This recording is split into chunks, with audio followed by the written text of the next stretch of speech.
دوای زنجیرەیەک کۆبوونەوە و ناردنی شاندی دانووسان بۆ بەغدا، هاوڵاتیانی هەرێمی کوردستان چاوەڕوانی ئەوە بوون هەولێر و بەغدا ڕێک بکەون و کۆتایی بێت بەو ناسەقامگیری و شڵە ژاویە دەرونیەی موچەخۆرانی هەرێمی کوردستانی تێدایە. بەڵام پێچەوانەی چاوەڕوانیەکان دەرئەنجامی هەموو کۆبوونەوەکان بەوە شکایەوە هەر یەک لە هەولێر و بەغدا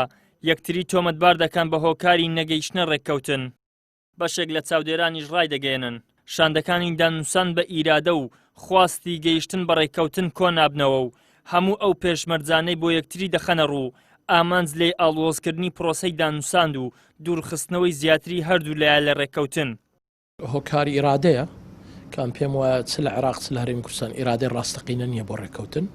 بەڵکو هەردووچیان بێمتمانن لە بەرامبەر یەکتر و هەوڵەدەن،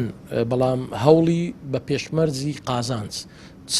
قازانج دەکەم لەو دانوستانە چەنە دەم چەنە بەم ئەمەش ینی بە نەتیجە ئەوەندەی باری بەلای ڕێکنەکەوتن ئەوەندە بار بەلای ڕێککەوتن نییە. بەداخەوە چ لە هەرێم چ لە بەغدا شتێک نییە ناوی سەروەری یاسا بێ، ئەگەرنا من پێم وایە ئەگەر ئیرادە هەبێ لە پاڵ سەروەری یاسا دەستوری عێراق ڕوون و ئاشکرایە سەلاحیات و قودرەت و پێگەی هەرێم و پارێزگاکانی دیاری کردووە و بۆ مەسئلەی ڕێککەوتن لە بەینی بەغدا و هەرێم هیچ دەرگایەترنی لە غەیری ئەو دەرگا یاسایی کە هاوڵاتیانی عێراق بەگشتی و هەرێمی کوردستانیش دەنجیان بۆ ئەو دەستورە داوە لە چوارچێوەی ئەو دەستورە بێن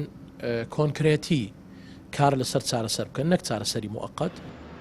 هاوکات چاودێران پێیان وایە پارتە حکومڕانەکانی هەرێمی کوردستان درکیان بەو ڕاستیە کردووە ڕێککەوتن لەگەڵ بەغدا گەرچی بە قازانجی خەڵکی کوردستانە،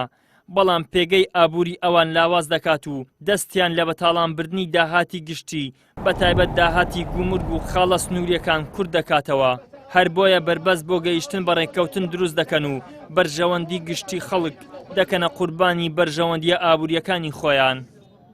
بۆی ئەوان هەست پێ دەکەن کە ئەگەر بێت و ئەو دوو سەرچاوەیان لە دەستیان دەربێنرێت یان حکوومەتی عێراقی دەسەڵاتی هەبێت کە چاودێریان بەسەردا بکاتن کە ئەو سەرچاوەیان لێوشک بوون ئەوان ناتوانن بە هەمان ئەو دەسەڵاتی جارانیانەوە حکوم بکەن مارسی دەسەڵاتەکانی خۆیان بکەن و بۆ هێز و پێزێکە جاران هەیان بووە ئیدامە بە خۆیان بدەن. بەهۆی شکست لە ئیدارەدان و ڕۆچوونی گەندەڵی بەنێو هەموو جونگەکانی حکومڕانی لە هەرێمی کوردستان